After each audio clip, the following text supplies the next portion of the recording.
ఇజ్రాయెల్తో ప్రపంచ దేశాలు ఎలా ఉన్నా కూడా భారత్ మాత్రం పర్ఫెక్ట్ బాండ్ని కొనసాగిస్తూ ఉంది. స్వార్థంతో కాదు, అఫ్కోర్స్ ప్రతి దేశానికి ఇంకొక దేశంతో ఉండే సంబంధాలు కొన్ని బెనిఫిట్స్తో కూడుకున్నవే. కానీ స్నేహము అనే భావన కూడా కొన్ని దేశాల మధ్య ఉంటుంది. ఇజ్రాయెల్ భారత్ మధ్య కూడా అలాంటి ఒక బంధమే ఉంది.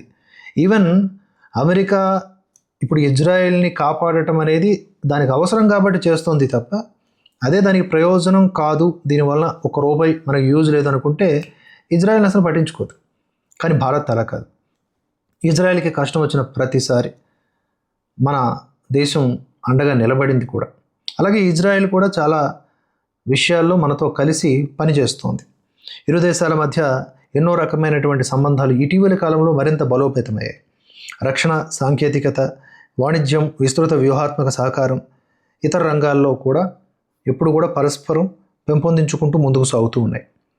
అలాగే ఈ ఏడాది ఫిబ్రవరిలో మోదీ ఇజ్రాయెల్ పర్యటనకు వెళ్ళినప్పుడు పలు కీలక ఒప్పందాలు చేసుకున్నారు. వాటిలో ముఖ్యంగా ఆర్టిఫిషియల్ ఇంటెలిజెన్స్, కీలక ఖనిజాలు, రక్షణ, వాణిజ్యము, కార్మిక ఆరోగ్య సంరక్షణ రంగాల్లో సహకారం వంటివి ఉన్నాయి. అయితే ఇప్పుడు ఇది ఎందుకు చెప్తున్నానంటే, ఇటీవల ఇజ్రాయెల్ ప్రధాని నెతన్యాహు గారు మోదీని అలాగే భారత్ని ప్రశంసలు కురిపిస్తూ మాట్లాడారనమాట. తమ దేశానికి ఉన్న గొప్ప స్నేహితుల్లో మోదీ ఒకరు, భారత్ను తమ ముఖ్యమైనటువంటి భాగస్వామిగా మేము అభివర్ణిస్తూ ఉన్నాము. ఇజ్రాయెల్ ఏకాకి అని చాలామంది చెబుతూ ఉంటారు, విమర్శిస్తూ ఉంటారు. కానీ తమకు ఎవరు లేకపోయినా భారత్ మద్దతు మాత్రం ఉంది అని చెప్పారు.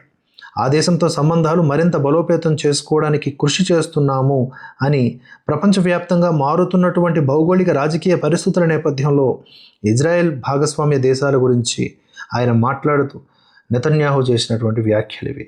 అంటే ఒక రకంగా అమెరికాకు కూడా ఇది చొరకపెట్టేటటువంటి వ్యవహారమే. ఇలాంటి మాటలు వ్యూహాలతో కూడుకున్నటువంటి మాటలుగా కూడా చూడొచ్చు ఒక్కో సందర్భంలో. మరో సందర్భంలో నిజంగా మనసు నుంచి వచ్చిన మాటలుగా భావించవచ్చు. ఏదేమైనా కూడా ఇజ్రాయెల్ క్లిష్టకాలంలో భారత్ నిలబడింది కనుక ఆ కృతజ్ఞత అనేది ఎప్పుడు చూపించడంలో ఇజ్రాయెల్ ముందుంటుంది. ఎక్కడా కూడా డొంక తిరుగుడు వ్యవహారం ఉండదు ఆ దేశానికి.